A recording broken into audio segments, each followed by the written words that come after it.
भिवानी के आदर्श महिला महाविद्यालय में इस वक्त हम मौजूद हैं। 19वां दीक्षांत समारोह यहाँ पर आयोजित किया गया था। दीक्षांत समारोह में तमाम मेधावी विद्यार्थियों को न केवल डिग्रियां दी गई थी, गोल्ड मेडल देकर सम्मानित किया गया, नवाजा गया है। और कुछ बच्चे मेरे साथ हैं, कुछ विद्यार्थी मेरे साथ हैं। वर्तमान परिप्रेक्ष्य में अगर शिक्षा की बात करें, शिक्षा जो है किस स्तर पर पहुंची है, रोजगार का भी जिक्र किया गया था। डॉक्टर के अग्रवाल यहाँ पर पहुंचे थे, साउथ एशियन यूनिवर्सिटीज के जो प्रेसिडेंट है वो यहाँ पर पहुंचे थे, उनसे भी हमने चर्चा की थी। इन बच्चों ने भी उनसे डिस्कशन किया था, कुछ बातचीत की थी, परिचर्चा हुई थी। इन बच्चों से ही जानेंगे कहाँ खड़ा पाते हैं शिक्षा के क्षेत्र में। अगर बात करें आज, शिक्षा कितनी रोजगार उन्मुखी आपको दिखाई देती है? कोई भविष्य दिखाई देता है डिग्री लेने के बाद, किसी तरह से जब बच्चा जो है पास आउट होता है कॉलेज से, यूनिवर्सिटी से, क्या लगता है?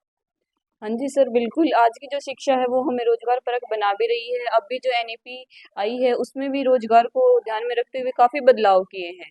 जो अभी के अग्रवाल सर आए थे उन्होंने भी हमें बहुत सी गाइडेंस दी है। फ्यूचर एजुकेशन और हायर यूनिवर्सिटीज को लेके भी उन्होंने हमें बहुत मार्गदर्शन किया है।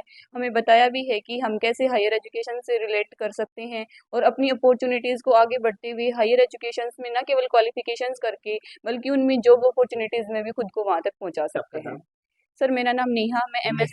नेहा जो है, नेहा ने बताया कि जॉब अपॉर्चुनिटीज बहुत है, बहुत आयत में है।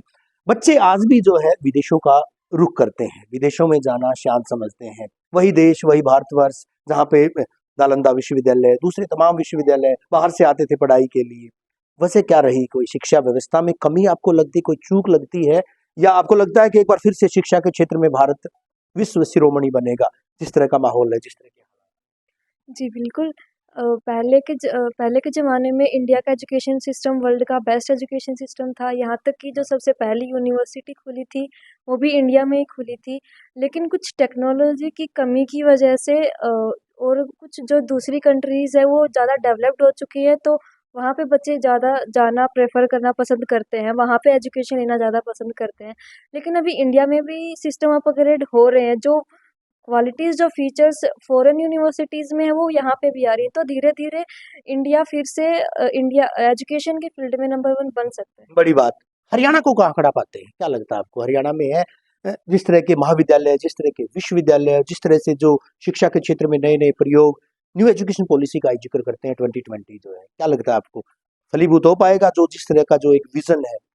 बिल्कुल सर, हरियाणा के लोग काफ़ी समर्थ हैं इस मामले में। और देखा जाए तो जैसे बिहार और उत्तर प्रदेश के राज्य हैं, उनसे हरियाणा काफ़ी आगे है। लेकिन और ज़रूरत है हरियाणा को आगे बढ़ाने की इस मामले में, और डेफ़िनेटली हरियाणा बहुत अच्छा कर सकता महिला है। शिक्षा की बात, महिला शिक्षा में क्या लगता है? सर, आजकल हर क्षेत्र में महिला बहुत आगे है, तो एजुकेशन में भी आज मतलब हर जगह स्टैंड करते हैं वुमेन्स। और वुमेन एम्पावरमेंट इस मतलब जो हम एजुकेशन हम कर रहे हैं वो महिलाओं के लिए भी बहुत अच्छी है। आपको क्या लगता है? आपने भी सवालात किए थे हाँ जी अग्रवाल साहब से।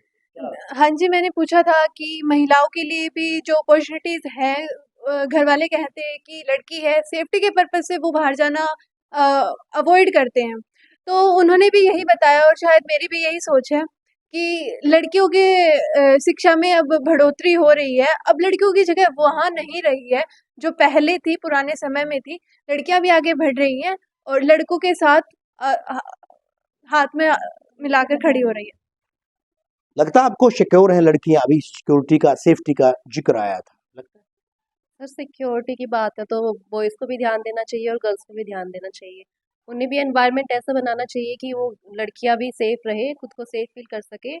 और सर, टीचर्स को भी ऐसा ही एनवायरनमेंट बनाना चाहिए। आपको भी आज डिग्री हाँ जी सर, मेरे को गोल्ड मेडल मिला है। गोल्ड मेडल मिला हाँ जी आपको, सर। कितना गौरवान्वित महसूस सर, बहुत अच्छा लग रहा है, टीचर्स ने काफ़ी सपोर्ट किया, और जो भी ये मैं अचीव कर पाई हूँ वो भी खुद की मेहनत से भी और टीचर्स की मेहनत से भी। यानी महिला शिक्षा के लिए जो किया जाना चाहिए वो पर्याप्त है, लगता है आपको? पर्याप्त है।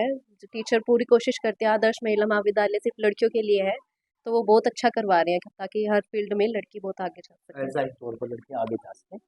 आपसे बात करूंगा मैं, क्या लगता है आपको? शिक्षा दीक्षा की बात की जाती है, मेडल जरूर दिए जाते हैं, लेकिन यहाँ से जाने के बाद वही सवाल कि आपको लगता है कि रोजगार जो है बच्चों को मिल पाता है? सर, अगर करने की ठान रखी हो तो फिर हर कोई भी आसान मुश्किल आसान बन जाती है।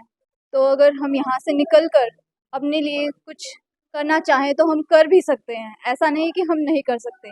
तो मेरा मानना यही है कि हाँ, यहाँ से निकल कर हम बहुत अच्छी अपॉर्चुनिटी हासिल कर सकते हैं। लेकिन साइंस और कॉमर्स की बात आती है कि वही बच्चे बाहर जाते हैं, वही बच्चे उनको रोजगार मिलता है, वही बच्चे आगे जा सकते हैं। क्या लगता है अभी आर्ट्स के बच्चे भी आगे जा पाएंगे? हाँ, बिल्कुल श्योर है।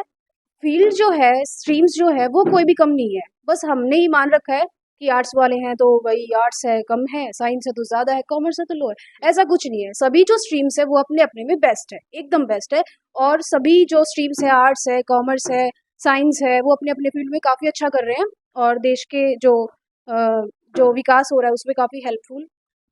फिजिक्स को साइकोलॉजी के साथ मिलाने की बात कही गई। नई एजुकेशन पॉलिसी की जहां तक बात आती है, आपको लगता है कि बदलाव हो रहे हैं शिक्षा में? डेफिनेटली सर, मुझे लग रहा है कि बदलाव आ रहे हैं। देखिए, एक मैथ्स पढ़ने वाला बच्चा, जैसे अभी अग्रवाल सर ने भी बताया कि मैथ्स पढ़ने वाला बच्चा आज फिलॉसफी पढ़ रहा है, तो ये बहुत बड़ी बात है कि हम लोग सिर्फ इंजीनियरिंग तक सीमित नहीं है। मैं आज मैथ्स के साथ अकाउंट भी पढ़ सकती हूँ, नई शिक्षा नीति हमें ये कहती है। मैं मैथ्स के साथ हिस्ट्री भी पढ़ सकती हूँ, पहले पढ़ भी रही थी। मैं मैथ्स के साथ साइंस भी पढ़ रही हूँ, मैं मैथ्स के साथ नॉन मेडिकल भी पढ़ रही हूँ, मेडिकल भी पढ़ रही हूँ। तो ये बहुत बड़ी बात है। हम जो चीज़ चाहते थे बाहर जाके लेना, वो हमारे देश में ही नई शिक्षा नीति के साथ हमारे बच्चों को मिल रही है। और डेफिनेटली नई शिक्षा नीति रोजगार उन्मुख है, रोजगार देगी हमारे बच्चों को, और मैं इसके साथ सहमत भी हूँ। हाँ, इम्प्लीमेंटेशन में कहीं कोई कमी नजर आ रही है, पर धीरे धीरे हर चीज़ एक जगह तक पहुंचेगी। आलोचना समालोचनाएं चलती रहती हैं। शिक्षा के क्षेत्र में बात करें, स्वास्थ्य के क्षेत्र में बात करें, कमियां हर जगह दिखाई देती हैं। लेकिन नई एजुकेशन पॉलिसी की बात करें या फिर विश्व में शिक्षा के स्तर पर हरियाणा या देश कहाँ खड़ा है, इन तमाम जो ये देश का भविष्य है, ये बच्चे, इनसे हमने बात की है और इनका यही मानना है, एक जज्बा भी है, एक जोश भी है, और खासतौर पर इन लड़कियों से हमने बात की है तो इनका यही कहना है कि कोई क्षेत्र, किसी भी क्षेत्र में लड़कियां पीछे नहीं है और कोई क्षेत्र छोटा नहीं है, कोई क्षेत्र उसमें पीछे नहीं रह सकती हैं, बशर्ते कि एक जज्बा हो, एक जोश हो, एक जुनून हो। और कुछ ऐसा ही जुनून इन छात्राओं में भी है। और साथ ही साथ बात आई है न्यू एजुकेशन पॉलिसी की, उसमें भी कई सारे ऐसे प्रावधान हैं कि महज और महज साइंस यानी विज्ञान और जो कॉमर्स है, वाणिज्य के बच्चे आगे नहीं जा सकते, बल्कि कला संकाय के बच्चों के लिए भी अच्छे खासे अवसर हैं, सुअवसर हैं। तो ऐसे में अब जो है, जिस तरह से लगातार देखा जा रहा है, उसको इम्प्लीमेंटेशन की बेहद जरूरत है और उसको अब इम्प्लीमेंट किया भी जा रहा है। वीडियो जर्नलिस्ट सुमित अवस्थी के साथ रवि जांगड़ा, इंडिया न्यूज़।